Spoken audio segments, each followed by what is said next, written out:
വാർത്തകൾ വിശദമായി. പ്രതിഷേധങ്ങൾക്കിടെ വിവിധ സംഘടനകൾ പൊതുസ്വകാര്യ സ്വത്തുക്കൾ നശിപ്പിക്കുന്നതിനെതിരെയുള്ള ഹർജിയിൽ സുപ്രീം കോടതി വിധി ഇന്ന് പറയും. ചീഫ് ജസ്റ്റിസ് ദീപക് മിശ്ര അധ്യക്ഷനായ ബെഞ്ചാണ് വിധി പ്രസ്താവിക്കുന്നത്. ചീഫ് ജസ്റ്റിസ് സ്ഥാനത്തിരുന്ന് കൊണ്ടുള്ള ദീപക് മിശ്രയുടെ അവസാന വിധി പ്രസ്താവനമാണിത്. പ്രതിഷേധ സ്ഥാപനങ്ങളുടെ ഭാഗമായി പൊതു സ്വകാര്യ സ്വത്തുക്കൾ നശിപ്പിക്കുന്നത് തടയാൻ മാർഗരേഖ കൊണ്ടുവരണമെന്നാവശ്യപ്പെട്ട് കൊടുങ്ങല്ലൂർ ഫിലിം സൊസൈറ്റിയാണ് ഹർജി നൽകിയത്. രാജ്യമെങ്ങും ഉയരുന്ന പ്രതിഷേധങ്ങൾക്കിടെ വിവിധ സംഘടനകൾ പൊതു സ്വകാര്യ സ്വത്തുക്കൾ നശിപ്പിക്കുന്നത് അതീവ ഗുരുതരമായ പ്രശ്നമാണ്. മറാത്ത സംവരണ പ്രക്ഷോഭവും SC/ST നിയമവുമായി ബന്ധപ്പെട്ട പ്രതിഷേധവും ഇതിന് ഉദാഹരണങ്ങളാണെന്നാണ് കോടതിയുടെ നിരീക്ഷണം. പൊതു സ്വകാര്യ സ്വത്തുക്കൾ നശിപ്പിക്കപ്പെട്ടാൽ പ്രതിഷേധം സംഘടിപ്പിക്കുന്നവർക്ക് വ്യക്തിപരമായി ഉത്തരവാദിത്വം ഉണ്ടായിരിക്കുമെന്ന 2009 സുപ്രീം കോടതി നിർദ്ദേശം കർശനമായി നടപ്പാക്കണമെന്ന് ഹർജിക്കാർ ആവശ്യപ്പെട്ടിട്ടുണ്ട്. അക്രമങ്ങളുടെ ഉത്തരവാദികളെ കണ്ടെത്താനായി പ്രതിഷേധ പരിപാടികളുടെ വീഡിയോ പോലീസ് ചിത്രീകരിക്കുമെന്നും കോടതി ആവശ്യപ്പെട്ടിരുന്നു. പത്മാവത് സിനിമയ്ക്കെതിരെ നടന്ന പ്രതിഷേധത്തിന്റെ പശ്ചാത്തലത്തിലാണ് കൊടുങ്ങല്ലൂർ ഫിലിം സൊസൈറ്റി കോടതിയെ സമീപിച്ചത്. നിങ്ങൾ സിനിമ ഇഷ്ടപ്പെടുകയോ ഇഷ്ടപ്പെടാതിരിക്കുകയോ ചെയ്യാം, പക്ഷേ മറ്റൊരാളുടെ സ്വത്ത് അതിന്റെ പേരിൽ തൊടാൻ നിങ്ങൾക്ക് അവകാശമില്ല. നിങ്ങൾക്ക് വേണമെങ്കിൽ സ്വന്തം വീട് കത്തിച്ച് പ്രതിഷേധിക്കാം. ഇങ്ങനെയായിരുന്നു ആഗസ്റ്റ് 10 കേസ് പരിഗണിച്ചപ്പോൾ ചീഫ് ജസ്റ്റിസ് നടത്തിയ പരാമർശം. കലാപങ്ങളും അക്രമങ്ങളും അരങ്ങേറിയാൽ അതിന്റെ ഉത്തരവാദിത്വം അതത് സ്ഥലങ്ങളിലെ SP ഉൾപ്പെടെയുള്ള ഉയർന്ന പോലീസ് ഉദ്യോഗസ്ഥർക്കുമേൽ ചുമത്തണമെന്നും അറ്റോർണി ജനറൽ KK വേണുഗോപാൽ കോടതിയിൽ ആവശ്യപ്പെട്ടിട്ടുണ്ട്. ചീഫ് ജസ്റ്റിസ് ദീപക് മിശ്രയുടെ അവസാന വിധി എന്നതാണ് ഈ ഹർജിയുടെ പ്രധാന പ്രത്യേകത. News bureau, Delhi. ചരിത്രവിധികളുടെയും വിവാദങ്ങളുടെയും അകമ്പടിയോടെ സുപ്രീം കോടതി ചീഫ് ജസ്റ്റിസ് ദീപക് മിശ്ര പടിയിറങ്ങുകയാണെന്ന്. സുപ്രീം കോടതിയുടെ ചരിത്രത്തിൽ ആദ്യമായി സഹന്യായാധിപകന്മാർ ചീഫ് ജസ്റ്റിസിനെതിരെ വാർത്താസമ്മേളനം നടത്തിയതും പ്രതിപക്ഷ പാർട്ടികളിലെ 64 MPമാർ ഒന്നിച്ച് ഇംപീച്ച്മെന്റ് നോട്ടീസ് നൽകിയതും ദീപക് മിശ്രയുടെ 400 ദിവസത്തെ പ്രവൃത്തി ദിവസങ്ങൾക്കിടയിലാണ്. എന്നാൽ ചീഫ് ജസ്റ്റിസ് ദീപക് മിശ്ര ഔദ്യോഗിക ജീവിതത്തിലെ അവസാന നാളുകളിൽ നടത്തിയ വിധിന്യായങ്ങൾ ചരിത്രപരമായിരുന്നു. 2017 ഓഗസ്റ്റ് 28 JS ഗഹാറിന്റെ പിൻഗാമിയായാണ് ചീഫ് ജസ്റ്റിസ് ദീപക് മിശ്ര ചുമതലയേൽക്കുന്നത്. 2018 ഒക്ടോബർ 2 കാലാവധി പൂർത്തിയാവുന്നതെങ്കിലും ഗാന്ധി ജയന്തി പ്രമാണിച്ച് അവധിയായതിനാൽ ഇന്നത്തോടെ സുപ്രീം കോടതിയുടെ 45ാമത് ചീഫ് ജസ്റ്റിസ് പടിയിറങ്ങും. ഒഡീഷയിൽ നിന്നും സുപ്രീം കോടതി ചീഫ് ജസ്റ്റിസായ 3ാമത്തെ വ്യക്തിയാണ് ജസ്റ്റിസ് ദീപക് മിശ്ര. സുപ്രീം കോടതിയുടെ കീഴ്വഴക്കത്തിന് വിരുദ്ധമായി സുപ്രധാന കേസുകൾ താരതമ്യേന ജൂനിയറായ ജഡ്ജിമാരുടെ ബെഞ്ചിൽ നൽകുന്ന ചീഫ് ജസ്റ്റിസിന്റെ നിലപാടിനെതിരെയാണ് ജസ്റ്റിസുമാരായ ചെലമേശ്വർ, രഞ്ജൻ ഗൊഗോയ്, മദൻ P ലോക്കൂർ, കുര്യൻ ജോസഫ് എന്നിവർ വാർത്താ സമ്മേളനം നടത്തിയത്. ഉത്തർപ്രദേശിലെ മെഡിക്കൽ കോഴ അഴിമതിയിൽ ദീപക് മിശ്രയുടെ പേര് പരാമർശിക്കപ്പെട്ടതാണ് ഇംപീച്ച്മെന്റിന് ആധാരമായി കോൺഗ്രസ് ഉയർത്തുന്ന പ്രധാന ആരോപണം. ഈ കേസിൽ കോഴയിൽ ഉൾപ്പെട്ട കോളേജിന് അനുകൂലമായ വിധി സുപ്രീം കോടതിയിൽ നിന്നുണ്ടായതും ഈ കേസ് ജസ്റ്റിസ് J ചെലമേശ്വർ അധ്യക്ഷനായ ബെഞ്ചിന്റെ പരിഗണനയ്ക്ക് വിട്ടിരുന്നുവെങ്കിലും പിന്നീട് ചീഫ് ജസ്റ്റിസ് നേരിട്ടിടപെട്ട് കേസ് മാറ്റിയതും വലിയ വിവാദമായി. ദീപക് മിശ്രയ്ക്കെതിരെ നേരത്തെ തന്നെ ഇംപീച്ച്മെന്റ് നീക്കം പ്രതിപക്ഷം നടത്തിയിരുന്നുവെങ്കിലും ജസ്റ്റിസ് ലോയ കേസിൽ സ്വതന്ത്ര അന്വേഷണം വേണ്ടെന്ന ദീപക് മിശ്ര അധ്യക്ഷനായ ബെഞ്ചിന്റെ വിധിയോടെയാണ് ഇംപീച്ച്മെന്റ് നടപടികൾ വേഗത്തിലാക്കിയത്. അതേസമയം സ്വവർഗ ലൈംഗികത ക്രിമിനൽ കുറ്റമായി കാണുന്ന സെക്ഷൻ 377 റദ്ദാക്കിയതും വിവാഹേതര ലൈംഗിക ബന്ധം കുറ്റകരമായി കണ്ടിരുന്ന സെക്ഷൻ 497 റദ്ദാക്കിയതും ദീപക് മിശ്ര അധ്യക്ഷനായ ബെഞ്ചാണ്. ആധാർ കാർഡിന്റെ സാധുത സംബന്ധിച്ച നിർണായക വിധിയും ശബരിമലയിൽ സ്ത്രീ പ്രവേശനം അനുവദിച്ച വിധിയും വന്നതിലൂടെ വിമർശകരുടെ പോലും അഭിനന്ദനം ദീപക് മിശ്ര ഏറ്റുവാങ്ങി. രാജ്യത്തെ സിനിമാ തിയേറ്ററുകളെ ദേശീയഗാനം നിർബന്ധമാക്കിയ ദീപക് മിശ്രയുടെ വിധി ഏറെ വിവാദമായിരുന്നു. ദില്ലി കൂട്ടുബലാത്സംഗ കേസിലെ പ്രതികളുടെ വധശിക്ഷ ശരിവച്ചതും ദീപക് മിശ്രയുടെ ബെഞ്ചാണ്. എന്നും വിവാദങ്ങളുടെ തോഴനായിരുന്നു ചീഫ് ജസ്റ്റിസ് ദീപക് മിശ്ര. എന്നാൽ അവസാന 2 ആഴ്ച അദ്ദേഹം നടത്തിയ വിധി പ്രസ്താവങ്ങളെല്ലാം തന്നെ ചരിത്ര താളുകളിൽ ഇടം പിടിക്കുന്നവയാണ്. ആദ്യമായി തന്നെ ചീഫ് ജസ്റ്റിസിനെതിരെ പത്രസമ്മേളനം നടത്തിയ ജസ്റ്റിസ് രഞ്ജൻ ഗൊഗോയ് അടുത്ത നീതിന്യായ പീഠത്തിന്റെ അധിപനായി ചുമതലയേൽക്കും. ദില്ലിയിൽ നിന്നും ശൈലേഷ് കല്ലായിക്കൊപ്പം ഹരീഷ് ചനങ്ങാട്ട്.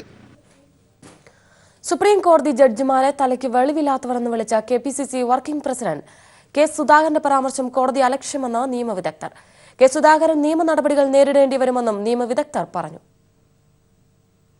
ശബരിമല സ്ത്രീ പ്രവേശനം അനുവദിച്ചതും വിവാഹേതര ലൈംഗിക ബന്ധം കുറ്റകരമല്ലാതാക്കിയതും തലയ്ക്ക് വെളിവില്ലാത്ത ജഡ്ജിമാരാണെന്നായിരുന്നു KPCC വർക്കിംഗ് പ്രസിഡന്റ് K സുധാകരന്റെ കോടതിയലക്ഷ്യ പരാമർശം. അങ്ങനെ ഒരു വിശ്വാസം കുടുംബജീവിതത്തിൽ നിലനിന്നു പോകാൻ ഈ രാജ്യത്ത് സാധിക്കുമോ എന്ന് തലയ്ക്ക് വെളിവില്ലാത്ത ജഡ്ജി ഒന്ന് പരിശോധിക്കണമെന്ന് സ്നേഹത്തോടെ ഞാൻ ആവശ്യപ്പെടുന്നു. സുധാകരന്റെ ഈ പ്രസ്താവന ഗുരുതരമായ കോടതിയലക്ഷ്യവും നിയമ നടപടികൾ നേരിടേണ്ടതുമാണെന്ന് നിയമവിദഗ്ധർ അഭിപ്രായപ്പെടുന്നു. ലൈറ്ററായിട്ടുള്ള പരാമർശം നടത്തിയിട്ടുള്ള രാഷ്ട്രീയ നേതാവിനെ സുപ്രീം കോടതി അലക്ഷ്യത്തിന് ശിക്ഷിച്ചിട്ടുണ്ട്. അപ്പോൾ ഇപ്പോൾ സുപ്രീം കോടതി ജഡ്ജിക്ക് തലക്ക് വെളിവില്ല എന്ന രീതിയിലാണ് പ്രസ്താവന നടത്തിയിട്ടുള്ളത്. അത് തികച്ചും വളരെ ഗുരുതരമായിട്ടുള്ള ഒരു ആരോപണമാണ്. അതിനകത്ത് വ്യാഖ്യാനങ്ങളുടെ യാതൊരു ആവശ്യമില്ല. തലക്ക് വെളിവില്ലാത്ത ജഡ്ജി എന്ന് പറഞ്ഞാൽ അതിന് മറിച്ചൊരു വ്യാഖ്യാനമില്ല. തലക്ക് വെളിവില്ലാത്ത വ്യക്തി തന്നെയാണ് വിധിന്യായം പുറപ്പെടുവിച്ചിട്ടുള്ളത് എന്നാണ് ഇതിൻ്റെ അർത്ഥം. അറ്റ്ലീസ്റ്റ് ആ ജഡ്ജ്മെൻറ്റ് എന്താണെന്ന് വായിക്കാനുള്ള, അത് വായിച്ച് മനസ്സിലാക്കാൻ ഉള്ള ഒരു ശ്രമമെങ്കിലും ഇത്തരത്തിലുള്ള പൊതുപ്രസ്താവനകൾ നടത്തുന്നതിന് മുമ്പ് ചെയ്യേണ്ടതായിരുന്നു. സുപ്രീം കോടതി ജഡ്ജ് കൈക്കൂലി വാങ്ങിയത് നേരിൽ കണ്ടെന്ന് പറഞ്ഞും സുധാകരൻ ജുഡീഷ്യറിയെ നേരത്തെ അപമാനിച്ചിട്ടുണ്ട്. നിരന്തരമായി കോടതിയെ വെല്ലുവിളിക്കുന്ന സുധാകരന്റെ സമീപനത്തിനെതിരെ പാർട്ടി പ്രവർത്തകർക്കിടയിലും വിയോജിപ്പുകൾ വർദ്ധിക്കുകയാണ്. News bureau, Delhi. പ്രളയത്തിന് പിന്നാലെ വറ്റിവരണ്ട് മീനച്ചിലാർ. ജലനിരപ്പ് താഴ്ന്ന സ്ഥലങ്ങളിൽ അടിത്തട്ട് തെളിഞ്ഞതോടെ ജനങ്ങൾ ആശങ്കയിലാണ്. മീനച്ചിലാറിന്റെ തീരങ്ങളിൽ ജലസ്രോതസ്സുകളിലും ജലനിരപ്പ് താഴ്ന്നു. മഴ പെയ്ത് 2 ആഴ്ച പിന്നിടുന്നതിന് മുമ്പാണ് മീനച്ചിലാറിലെ വരൾച്ച രൂക്ഷമാകുന്നത്. കനത്ത മഴയിലും ഉരുൾപൊട്ടലിലും കരകവിഞ്ഞൊഴുകിയ മീനച്ചിലാറിന്റെ നിലവിലെ അവസ്ഥയാണിത്. ജലനിരപ്പ് താഴ്ന്ന് പലയിടങ്ങളിലും ആറിന്റെ അടിത്തട്ട് തെളിഞ്ഞിരിക്കുന്നു. പ്രളയം രൂപപ്പെടുത്തിയ മണൽത്തിട്ടകളും മാലിന്യങ്ങളും പുഴയിൽ കാണാം. ഇപ്പോൾ ഉണ്ടായതാണ് ഈ മണലെല്ലാം. ഈ വെള്ളപ്പൊക്കത്തിന് വന്ന 4 ദിവസത്തെ വെള്ളം അങ്ങ് അടിച്ച് ഉരുളുപൊട്ടിയുള്ള വെള്ളവും കൂടി വന്നപ്പോൾ മണലിങ്ങനെ വന്നുകൂടി. മീനച്ചിലാറിനെ ആശ്രയിച്ച് ജലനിരപ്പ് ഉയർന്നിരുന്ന സമീപത്തെ കിണറുകളും ജലസ്രോതസ്സുകളും വറ്റിവരണ്ടു. മീനച്ചിലാറിൽ നിന്നുള്ള പല കുടിവെള്ള പദ്ധതികളുടെയും പമ്പിംഗ് പ്രതിസന്ധിയിലാണ്. കടുത്ത ജലക്ഷാമത്തിലേക്ക് നാട് നീങ്ങുന്നതിൽ ആശങ്കയിലാണ് ജനങ്ങൾ. കുടിവെള്ളക്ഷാമമുണ്ട്. കുടിവെള്ളം ഇപ്പോൾ കിണറ്റിൽ പോലും വെള്ളം താഴ്ന്നുകൊണ്ടിരിക്കുക. ഞങ്ങൾ നേരെ റോഡിനക്കരെ നിന്ന് കിണറ്റിൽ നിന്നാണ് വെള്ളം എടുത്തുകൊണ്ടിരിക്കുന്നത്. അതുവരെ താഴ്ന്നുകൊണ്ടിരിക്കുകയാണ്. വലുതും ചെറുതുമായ ഉരുൾപൊട്ടലുകളെ തുടർന്ന് മീനച്ചിലാറിന്റെ അടിമണ്ണ് ഒലിച്ചുപോയതും ആറ്റിലേക്കുള്ള ഉറവകൾ നിലച്ചതുമൊക്കെയാണ് ജലനിരപ്പ് താഴാനുള്ള കാരണമെന്നാണ് വിദഗ്ധരുടെ അഭിപ്രായം. സംസ്ഥാനത്ത് തന്നെ ഇത്രയധികം മഴ ലഭിച്ച ഒരു വർഷം ഒരു നൂറ്റാണ്ടിനിടെ ഇല്ലെന്നിരിക്കെ ജലാശയങ്ങളിലെ വെള്ളത്തിന്റെ അളവ് താഴുന്നത് ആശങ്കയ്ക്ക് ഇടയാക്കിയിട്ടുണ്ട്. നിറഞ്ഞു കവിഞ്ഞ് ഒഴുകിയിരുന്ന മീനച്ചിലാർ ഇപ്പോൾ ഇടമുറിയുന്ന അവസ്ഥയിലേക്കെത്തി. മീനച്ചിലാറ്റിൽ നിന്നും ക്യാമറാമാൻ സാംജിത് ആർപ്പൂക്കരയോടൊപ്പം TP പ്രശാന്ത്. ഇടുക്കി, പത്തനംതിട്ട ജില്ലകളിൽ കേന്ദ്ര കാലാവസ്ഥ നിരീക്ഷണ കേന്ദ്രം നാളെ യെല്ലോ അലർട്ട് പ്രഖ്യാപിക്കും. 2 ജില്ലകളിലും ശക്തമായ മഴയ്ക്ക് സാധ്യതയുള്ളതായി മുന്നറിയിപ്പ് നൽകിയിട്ടുണ്ട്. അറബിക്കടലിന്റെ തെക്ക് കിഴക്കൻ ഭാഗത്ത് ഈ മാസം 6-ന് ന്യൂനമർദ്ദം രൂപപ്പെടുവാൻ സാധ്യതയുള്ളതായും കാലാവസ്ഥാ നിരീക്ഷണ കേന്ദ്രം മുന്നറിയിപ്പ് നൽകി. ഒക്ടോബർ 7, 8 തീയതികളിൽ ഈ മാസം ന്യൂനമർദ്ദം ശക്തിപ്പെട്ട് അറബിക്കടലിന്റെ വടക്ക് പടിഞ്ഞാറൻ ഭാഗത്തേക്ക് നീങ്ങുവാൻ സാധ്യതയുണ്ട്. ന്യൂനമർദ്ദത്തെ തുടർന്ന് കടൽ അതീവ പ്രക്ഷുബ്ധമാകാൻ സാധ്യതയുള്ളതിനാൽ കേരളത്തിൽ നിന്നുള്ള മത്സ്യത്തൊഴിലാളികൾ ഒക്ടോബർ 6 മുതൽ അറബിക്കടലിൽ മത്സ്യബന്ധനത്തിന് പോകരുതെന്നും മുന്നറിയിപ്പ് കാലാവസ്ഥാ നിരീക്ഷണ കേന്ദ്രം നൽകി. ഇന്നത്തെ കാലഘട്ടത്തിൽ സ്വന്തം മക്കളെ നാടിനും സമൂഹത്തിനും വേണ്ടി വളർത്തിയെടുക്കാൻ മാതാപിതാക്കൾ ജാഗ്രത കാണിക്കണമെന്ന് സുപ്രീം കോടതി ജസ്റ്റിസ് കുര്യൻ ജോസഫ്. മാതാപിതാക്കൾ ശ്രദ്ധ ചെലുത്തിയില്ലെങ്കിൽ കുടുംബത്തിന്റെ താളം തെറ്റുന്നതനുസരിച്ച് കുട്ടികളുടെ പാളം തെറ്റുമെന്നും അദ്ദേഹം പറഞ്ഞു. രക്ഷിതാക്കളുടെ താളം തെറ്റുമ്പോൾ കുട്ടികളുടെ പാളം തെറ്റുമെന്ന് സുപ്രീം കോടതി ജഡ്ജി കുര്യൻ ജോസഫ് പറഞ്ഞു. കുട്ടികളുടെ സംരക്ഷണത്തിനായി ജില്ലാ നിയമസേവന അതോറിറ്റി ആവിഷ്കരിച്ച സ്പേസ് പദ്ധതിയുടെ ഉദ്ഘാടനം നിർവഹിച്ച് സംസാരിക്കുകയായിരുന്നു അദ്ദേഹം. രക്ഷിതാക്കളുടെ മൂലധനം കുട്ടികളാണ്. മൂലധനത്തിന്റെ യശസ് ഉയരുന്നത് കുട്ടികളെ നന്നായി വളർത്തുമ്പോഴാണെന്നും അദ്ദേഹം പറഞ്ഞു. റിയൽ എസ്റ്റേറ്റിലോ ധനകാര്യ നിക്ഷേപത്തിലോ ഒരു കാര്യവുമില്ല. തങ്ങളെ കണ്ടു പഠിക്കാൻ സ്വന്തം മക്കളോട് പറയാൻ രക്ഷകർത്താക്കളുടെ മനസാക്ഷി അനുവദിക്കുന്നില്ലെങ്കിൽ വലിയ സ്കൂളുകളിൽ കുട്ടികളെ പഠിപ്പിച്ചിട്ട് ഒരു കാര്യവുമില്ലെന്നും അദ്ദേഹം പറഞ്ഞു. ഞാൻ ഉൾപ്പെടെ നമ്മുടെ സ്വന്തം മക്കളോട് പറയാവും, നമ്മളെ കണ്ടുപഠിച്ചിട്ട് ഈ കുട്ടികൾ നാളെയുടെ വാഗ്ദാനങ്ങളാവുമെന്നും നാളെയുടെ വലിയ വലിയ എന്താ പറയുക വിധാതാക്കളാവുമെന്നൊക്കെ നമുക്ക് പറയാൻ പറ്റും. അത് പറയാൻ നമ്മുടെ മനസാക്ഷി നമ്മളെ അനുവദിക്കുന്നില്ല എന്നുണ്ടെങ്കിൽ ആ മക്കളെക്കുറിച്ച് പരിതപിച്ചിട്ട് കാര്യമില്ല, ആ മക്കളെ വലിയ വലിയ സ്കൂളിലാക്കിയിട്ട് കാര്യമില്ല, ആ മക്കൾക്ക് ട്യൂഷൻ സെൻറ്റർ കൊടുത്തിട്ട് കാര്യമില്ല, ആ മക്കൾക്ക് എന്തെല്ലാം പഠനോപാധികൾ കൊടുത്തിട്ടും കാര്യമില്ല. കുട്ടികൾ തങ്ങളുടെ കൈകളിൽ സുരക്ഷിതരാണെന്ന വെല്ലുവിളി ഏറ്റെടുക്കാൻ കഴിഞ്ഞില്ലെങ്കിൽ അധ്യാപകർ പരാജയമാണെന്നും അദ്ദേഹം പറഞ്ഞു. അക്ഷരത്തെക്കുറിച്ച് അറിവാണെന്നുണ്ടെങ്കിൽ ഇന്ന് നമ്മൾ നമ്മുടെ കുട്ടികളുടെ വിദ്യാഭ്യാസ സ്ഥാപനത്തിൽ വിടേണ്ട കാര്യമില്ല. അവിടെ നിന്ന് അവർക്ക് നേടേണ്ടത് അറിവും അറിവിനെ ഉപയോഗിക്കാനായിട്ടുള്ള ജ്ഞാനവുമാണ്. കേരള നിയമസേവന authority executive chairman justice Surendramohan അധ്യക്ഷത വഹിച്ച യോഗത്തിൽ നിയമസേവന authority secretary K Sathyan logo പ്രകാശനം നടത്തി. ജില്ലാ പഞ്ചായത്ത് പ്രസിഡന്റ് ജി വേണുഗോപാൽ, ജില്ലാ ഗവൺമെന്റ് പ്ലീഡർ CB ലുമമ്പ, ജില്ലാ നിയമസഹായ കേന്ദ്രം സെക്രട്ടറി B ഉദയകുമാർ തുടങ്ങി നിരവധി പ്രമുഖർ ചടങ്ങിൽ പങ്കെടുത്തു. News bureau, Alappuzha. തിരുവനന്തപുരത്ത് പോലീസിന്റെ പൂവാലവേട്ട. ഓപ്പറേഷൻ റോമിയോ എന്ന് പേരിട്ട വേട്ടയിൽ പിടിയിലായത് 89 പൂവാലന്മാർ. ഇവർക്കെതിരെ പോലീസ് കേസെടുത്തു. സ്കൂൾ കോളേജ് പരിസരങ്ങളിൽ പൂവാല ശല്യം രൂക്ഷമാകുന്നു എന്ന പരാതിയുടെ അടിസ്ഥാനത്തിൽ തിരുവനന്തപുരം സിറ്റി പോലീസ് നടത്തിയ പൂവാല വേട്ടയിലാണ് 89 പേർ പിടിയിലായത്. 2 ദിവസം നീണ്ടുനിന്ന ഓപ്പറേഷൻ റോമിയോ എന്ന് പേരിട്ട പൂവാല വേട്ടയിലാണ് സ്ത്രീകളെയും പെൺകുട്ടികളെയും ശല്യം ചെയ്തിരുന്നവരെ പിടികൂടിയത്. വനിതാ പോലീസുകാരെ സിവിൽ ഡ്രസ്സിൽ വിന്യസിച്ചാണ് പൂവാലന്മാരെ പിടികൂടിയത്. Women's college, cotton hill school, holy angels എന്നിവിടങ്ങളിൽ നിന്നാണ് ഭൂരിഭാഗം പൂവാലന്മാരും അറസ്റ്റിലായത്. പിടിയിലായവർക്കെതിരെ സ്ത്രീകളെ ശല്യം ചെയ്തതിന് കേസ് രജിസ്റ്റർ ചെയ്തു. വരും ദിവസങ്ങളിലും ഓപ്പറേഷൻ റോമിയോ തുടരുമെന്ന് തിരുവനന്തപുരം സിറ്റി പോലീസ് അറിയിച്ചു. News bureau, Thiruvananthapuram. പ്രളയാനന്തര നവകേരള നിർമ്മാണത്തിൽ മലയാളം മിഷൻ കുട്ടികളെ കൂടി പങ്കാളിയാക്കുക എന്ന ഉദ്ദേശത്തോടെ മലയാളം മിഷൻ രൂപകൽപ്പന ചെയ്ത ചങ്ങാതി കുടുക്കയുടെ ഉദ്ഘാടനം ബംഗളൂരുവിൽ ബിലു സി നാരായണൻ നിർവഹിച്ചു. ലോക കേരള സഭാംഗങ്ങളായ C Kunjappan, A Gopinath, K Damodaran തുടങ്ങിയവർ സംസാരിച്ചു. ത്രിമാന മാതൃകയിലുള്ള ചിത്രങ്ങളുടെ പ്രദർശനമായ സോളോ എക്സിബിഷൻ എറണാകുളത്ത് അവസാനിച്ചു. റിലീഫ് നൈഫ് പെയിന്റിംഗ് എന്ന് തനതായ രീതിയിൽ ഒരുക്കിയ 50ഓളം ചിത്രങ്ങളാണ് പ്രദർശനത്തിൽ ഉണ്ടായിരുന്നത്. കുട്ടനാട് സ്വദേശിയായ ഷാഫി കരുവറ്റ എന്ന ചിത്രകാരന്റേതാണ് പെയിന്റുകൾ.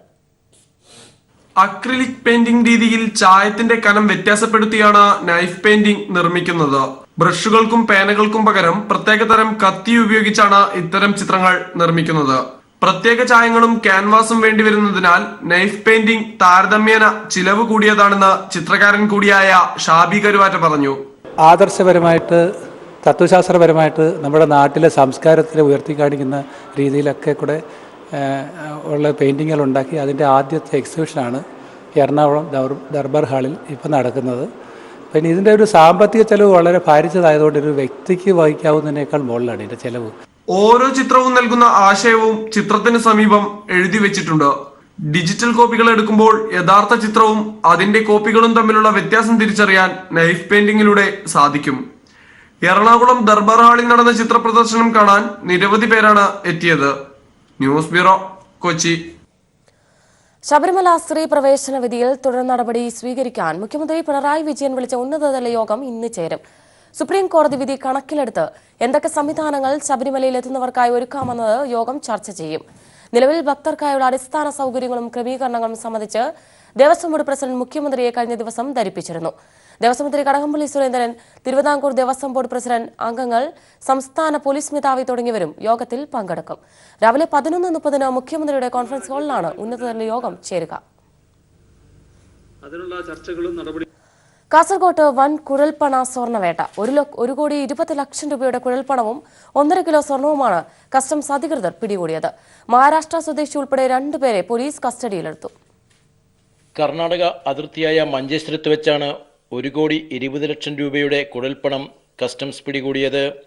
രഹസ്യവിവരത്തിന്റെ അടിസ്ഥാനത്തിൽ കസ്റ്റംസ് അധികൃതർ നടത്തിയ പരിശോധനയ്ക്കിടയിലാണ് കർണാടക രജിസ്ട്രേഷനിലുള്ള ടൊയോട്ട കാറിൽ നിന്നും പണം പിടികൂടിയത്. കാറിലുണ്ടായിരുന്ന മഹാരാഷ്ട്ര സാംഗ്ലി സ്വദേശി രാമചന്ദ്ര പാട്ടീലിനെ കസ്റ്റഡിയിലെടുത്ത് ചോദ്യം ചെയ്തതിനെ തുടർന്ന് കാസർഗോഡ് തളങ്കരക്കുന്നിലെ ബഷീറിന്റെ വീട്ടിലും കസ്റ്റംസ് റെയ്ഡ് നടത്തി. ഇവിടെ നിന്നുമാണ് അനധികൃതമായി സൂക്ഷിച്ചിരുന്ന 1.5 കിലോ സ്വർണം കണ്ടെടുത്തത്. ബഷീറിനെ കസ്റ്റംസ് കസ്റ്റഡിയിലെടുത്തു. ഈ സ്വർണം വിദേശത്തു നിന്നും അനധികൃതമായി കൊണ്ടുവന്നതാണെന്ന് സംശയിക്കുന്നു. സ്വർണം വാങ്ങാൻ പണവുമായി വന്നതായിരുന്നു മഹാരാഷ്ട്ര സ്വദേശി രാമചന്ദ്ര പാട്ടീൽ. പ്രതികളെ കസ്റ്റംസ് ചോദ്യം ചെയ്തു വരുന്നു. Customs Kannur divisional superintendent K Sudhakaran, Kasaragod customs superintendent P Rajeev എന്നിവരുടെ നേതൃത്വത്തിലാണ് കുഴൽപ്പണവും സ്വർണവും പിടികൂടിയത്. Sunny Joseph, news bureau, Kasaragod. ശബരിമല വിധി നടപ്പാക്കാനുള്ള ബാധ്യത സംസ്ഥാന സർക്കാർ നിറവേറ്റുമെന്ന് കടകംപള്ളി സുരേന്ദ്രൻ. എതിർപ്പുകാർ സാമൂഹ്യ പിന്തുണയില്ലെന്ന് കാണുമ്പോൾ പിന്മാറും. ക്ഷേത്രത്തിൽ രക്തമൊഴുക്കാൻ അനുവദിക്കില്ലെന്ന ശ്രീധരൻപിള്ളയുടെ പരാമർശം കാര്യങ്ങൾ മനസ്സിലാക്കാതെയെന്നും കടകംപള്ളി പറഞ്ഞു. കള്ളി പീപ്പിൾ ടിവിയിലെ അന്യോന്യം പരിപാടിയിൽ സംസാരിക്കുകയായിരുന്നു അദ്ദേഹം. ശബരിമലയിൽ യുവതികളെ പ്രവേശിപ്പിക്കാമെന്ന സുപ്രീംകോടതി വിധി നടപ്പാക്കാൻ സംസ്ഥാന സർക്കാർ മുൻകൈയെടുക്കുമെന്ന് ദേവസ്വം മന്ത്രി കടകംപള്ളി സുരേന്ദ്രൻ വ്യക്തമാക്കി. വിധി നടപ്പാക്കേണ്ടത് ദേവസ്വം ബോർഡാണ്. എന്നാൽ സർക്കാരിന്റെ മുൻകൈയിലാണ് ശബരിമലയിൽ ബോർഡിന്റെ എല്ലാ പ്രവർത്തനവും നടക്കുന്നത്. ശബരിമല വിധി നടപ്പാക്കുന്നതിലും അതുതന്നെയായിരിക്കും രീതിയെന്ന് കൈരളി പീപ്പിളിലെ അന്യോന്യം പങ്ക്തിയിൽ കടകംപള്ളി അറിയിച്ചു. സുപ്രീംകോടതിയുടെ തീരുമാനം നടപ്പിലാക്കാൻ നമുക്ക് സാധിക്കുമെന്ന് തന്നെയാണ് എൻ്റെ വിശ്വാസം. ജനങ്ങൾ സ്വാഭാവികമായിട്ടും ഒരു നിയമവാഴ്ച നിലനിൽക്കുന്ന രാജ്യത്തിൻ്റെ നിയമവാഴ്ച സംരക്ഷിക്കപ്പെടുമെന്ന് ആഗ്രഹിക്കുന്നവരാണ്. അങ്ങനെ തന്നെ മുന്നോട്ട് പോകാനായിട്ട് സാധിക്കുമെന്ന് തന്നെയാണ് എൻ്റെ വിശ്വാസം. പിന്നെ ശബരിമലയുടെ കാര്യങ്ങൾ നടത്തുന്നതെങ്കിലും ഗവൺമെൻറ്റിൻ്റെ എല്ലാ സംവിധാനങ്ങളും എല്ലാ മെഷീനറിയും ഒരുമിച്ച് പ്രവർത്തിച്ചുകൊണ്ടാണ് ഓരോ ശബരിമലയിലെത്തുന്ന യുവതികൾക്ക് സംരക്ഷണം നൽകുമെന്ന സർക്കാർ നിലപാട് വെല്ലുവിളിയെന്ന ബിജെപി സംസ്ഥാന പ്രസിഡന്റ് PS ശ്രീധരൻപിള്ളയുടെ പ്രതികരണം കാര്യങ്ങൾ മനസ്സിലാക്കാതെയാണ്. ക്ഷേത്രത്തിൽ രക്തമൊഴുക്കാൻ ആരെയും അനുവദിക്കില്ലെന്ന അദ്ദേഹത്തിന്റെ പരാമർശവും അസ്ഥാനത്താണ്. ശ്രീധരൻപിള്ള പറഞ്ഞതിൽ അമ്പലത്തിൽ ചോരയൊഴുക്കാൻ അനുവദിക്കില്ല എന്നൊരു പരാമർശവും കൂടി ഉണ്ട്. അങ്ങനെയൊക്കെ ഒഴുക്കാൻ ആഗ്രഹിക്കുന്ന ആളുകൾക്ക് അങ്ങനെ പറയാൻ വേണ്ടി സാധിക്കുള്ളൂ. നമ്മൾ ക്ഷേത്ര പരിസരം വളരെ പാവനമായിരിക്കണമെന്ന് കരുതുന്നതായിട്ടുള്ളൊരു ഗവൺമെന്റാണ് ഈ ഗവൺമെന്റ്. സുപ്രീം കോടതി വിധി നടപ്പാക്കേണ്ടത് സർക്കാരിന്റെ ബാധ്യതയാണ്. അത് നിറവേറ്റും. സമവായത്തോടെ വിധി നടപ്പാക്കണമെന്നു തന്നെയാണ് ആഗ്രഹം. സുപ്രീം കോടതി വിധിയിൽ എതിർപ്പുള്ളവർക്ക് അത് പറയാം. പക്ഷേ വിധി നടപ്പാക്കുന്നതിനെ ആരും എതിർക്കുമെന്ന് കരുതുന്നില്ല. ശബരിമലയിൽ യുവതികൾ പ്രവേശിക്കുന്നതിനെ ഇപ്പോഴും എതിർക്കുന്നവർ സാമൂഹിക പിന്തുണയില്ലെന്ന് കാണുമ്പോൾ സ്വയം പിന്മാറും. കോടതി വിധിയെ നിയമപരമായി എതിർക്കുമെന്ന് പറയുന്നവർക്ക് അതിന് സ്വാതന്ത്ര്യമുണ്ട്.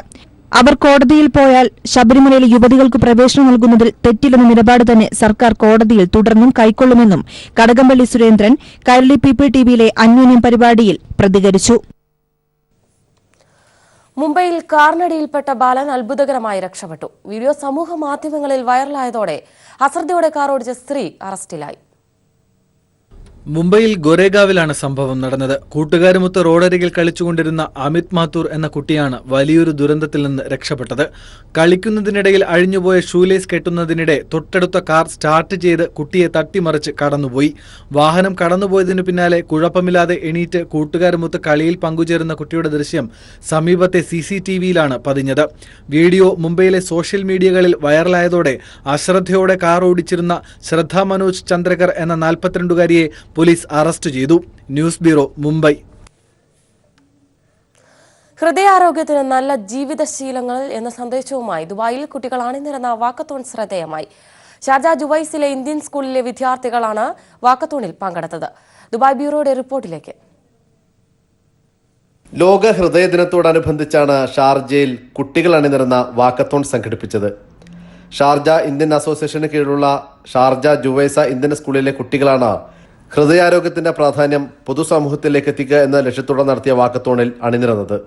ഷാർജ കോർണിഷിൽ സംഘടിപ്പിച്ച പരിപാടിയിൽ 300ഓളം കുട്ടികൾ പങ്കെടുത്തു. Sharjah Indian association president EP Johnson walkathon flag off ചെയ്തു. 1.5 കിലോമീറ്റർ നീണ്ടുനിന്ന വാക്കത്തോണിൽ കുട്ടികൾക്കൊപ്പം അധ്യാപകരും രക്ഷിതാക്കളും പങ്കുചേർന്നു. തുടർന്ന് നടന്ന പൊതുപരിപാടിയിൽ doctor Sanjeev Gowda, school principal Antony Joseph എന്നിവർ സംസാരിച്ചു.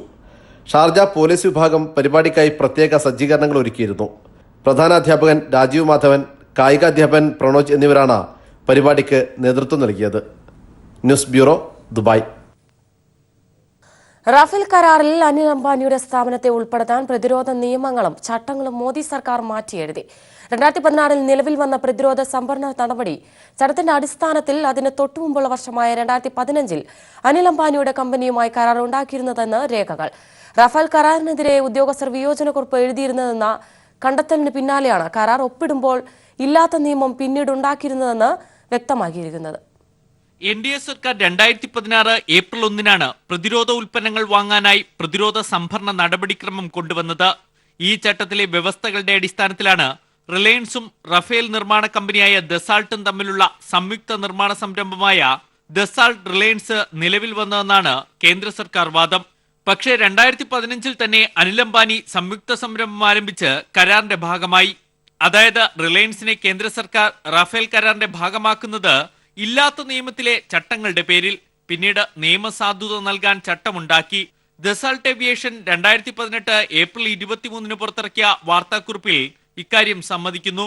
പ്രധാനമന്ത്രി നരേന്ദ്രമോദി റഫേൽ കരാർ പാരീസിൽ പ്രഖ്യാപിച്ച് 14 ദിവസത്തിനുള്ളിലാണ് അനിൽ അംബാനി റിലയൻസ് എയറോസ്ട്രക്ചർ രജിസ്റ്റർ ചെയ്തത്. റിലയൻസ് ഡിഫൻസിന് രൂപം നൽകിയത് 2015 മാർച്ച് 28. ഈ സമയത്ത് നിലവിലുണ്ടായിരുന്നത് 2013 പ്രതിരോധ സംഭരണ ചട്ടം മാത്രം. ഇതനുസരിച്ച് ദസാൾട്ട് ഏവിയേഷൻ ഇന്ത്യൻ പങ്കാളിയെ കണ്ടെത്താൻ നടത്തുന്ന എല്ലാ കാര്യങ്ങളും പ്രതിരോധ മന്ത്രാലയത്തെ അറിയിച്ച് അനുമതി തേടണം. 2016 റിലയൻസിനെ സഹായിക്കാൻ ഇതിൽ കേന്ദ്ര സർക്കാർ മാറ്റം വരുത്തിയത്. അതുപ്രകാരം ദസാൾട്ട് റിലയൻസിനെ തെരഞ്ഞെടുത്ത ശേഷം പ്രതിരോധ മന്ത്രാലയത്തെ അറിയിച്ചാൽ മതി. പക്ഷെ 2015 ഉണ്ടാക്കിയ കരാറിന് അതിനുശേഷം വന്ന നിയമം എങ്ങനെ അനുമതി നൽകുമെന്ന ചോദ്യത്തിന് മാത്രം കേന്ദ്ര സർക്കാരിന് മറുപടിയില്ല. News bureau, Delhi. CPIM Kundara Perayam local കമ്മിറ്റികളുടെ നേതൃത്വത്തിൽ നടക്കുന്ന നിർധന കുടുംബങ്ങൾക്കുള്ള ഭവന നിർമ്മാണത്തിന്റെ ശില്പസ്ഥാപനം CPIM പോളിറ്റ് ബ്യൂറോ അംഗം MA ബേബിയും കൊല്ലം ജില്ലാ സെക്രട്ടറി S സുധേവനും ചേർന്ന് നിർവഹിച്ചു. 9 വീടുകളാണ് നിർധന കുടുംബങ്ങൾക്കായി നിർമ്മിക്കുന്നത്. 1000 പേർക്കുള്ള സ്വാതന്ത്ര്യ പരിസരണ പദ്ധതിയും നടപ്പിലാക്കും. CPIM കുണ്ടറ ഏരിയ കമ്മിറ്റിയുടെ നേതൃത്വത്തിലാണ് ലോക്കൽ കമ്മിറ്റികൾ 9 വീടുകൾ നിർമ്മിക്കുന്നത്. കുണ്ടറ പേരയം ലോക്കൽ കമ്മിറ്റികളുടെ നേതൃത്വത്തിൽ നടക്കുന്ന നിർധന കുടുംബങ്ങൾക്കുള്ള ഭവന നിർമ്മാണത്തിന്റെ ശിലാസ്ഥാപനം CPIM പോളിറ്റ് ബ്യൂറോ അംഗം MA ബേബിയും കൊല്ലം ജില്ലാ സെക്രട്ടറി S സുധേവനും ചേർന്ന് നിർവഹിച്ചു. CPIMന്റെ ആഭിമുഖ്യത്തിൽ ഇവിടെ വീടില്ലാത്ത ഉഷയുടെ അമ്മയ്ക്കും വീട് നിർമ്മിച്ചു കൊടുക്കാനുള്ള പ്രവർത്തനം അത് വിജയിപ്പിക്കുന്നതിന് സഹകരിച്ചവര് നിങ്ങളെല്ലാമാണ്. പാർട്ടി നമ്മുടെ നാട്ടിൽ ഏറ്റെടുക്കുന്ന വളരെ പ്രധാനപ്പെട്ട രാഷ്ട്രീയ കടമകളുണ്ട്. വർഗീയതയ്ക്കെതിരായിട്ടുള്ള പോരാട്ടം. BJPയുടെ അഴിമതിയെക്കുറിച്ച് ഞാൻ പറഞ്ഞു. വ്യത്യസ്ത ജാതിമത വിഭാഗങ്ങളിൽപ്പെട്ടവരെ മതത്തിന്റെ അടിസ്ഥാനത്തിൽ ഭിന്നിപ്പിച്ച് നമ്മുടെ രാജ്യത്തിന്റെ മതസൗഹാർദ്ദം തകർക്കുന്ന അത്യന്തം വിഷലിപ്തമായ രാഷ്ട്രീയമാണ് BJP പിന്തുടർന്നുകൊണ്ടിരിക്കുന്നത്. ആ BJPയുടെ വർഗീയ രാഷ്ട്രീയത്തിനെതിരായിട്ടും ഉറച്ചു നിന്ന് പൊരുതുവാൻ നമ്മുടെ നാട്ടിലെ ജനങ്ങൾ ഒറ്റക്കെട്ടായി മുന്നോട്ട് വരണം എന്ന അപേക്ഷ നിങ്ങളുടെ മുമ്പിൽ സമർപ്പിച്ചുകൊണ്ട് ബൊഫേഴ്സ് ഇടപാടിൽ കോൺഗ്രസിനേറ്റ തിരിച്ചടി തന്നെയാകും റഫേലിൽ BJPക്കും ഉണ്ടാവുക എന്നും MA ബേബി പറഞ്ഞു. പ്രളയത്തിൽ എല്ലാം പിടിവിട്ടതിനെ നിയന്ത്രണത്തിൽ കൊണ്ടുവന്നത് സംസ്ഥാന സർക്കാരും മുഖ്യമന്ത്രി പിണറായി വിജയനും ജനങ്ങളും മത്സ്യത്തൊഴിലാളികളും സൈന്യവും ചേർന്നാണ്. പ്രവൃത്തിയാണ് പ്രാർത്ഥനയെന്ന് തെളിയിച്ചു. എല്ലാവരും ചേർന്ന് നടത്തിയ കൂട്ടപ്രാർത്ഥനയാണ് പ്രളയത്തിൽ സഹജീവികളെ രക്ഷിക്കാൻ നാടൊന്നാകെ നടത്തിയത്. ഈ പ്രവൃത്തി പോലെയാണ് CPM നേതൃത്വത്തിൽ നടക്കുന്ന ഭവന നിർമ്മാണമെന്നും MA ബേബി ചൂണ്ടിക്കാട്ടി. ന്യൂസ് ബ്യൂറോ, കൊല്ലം.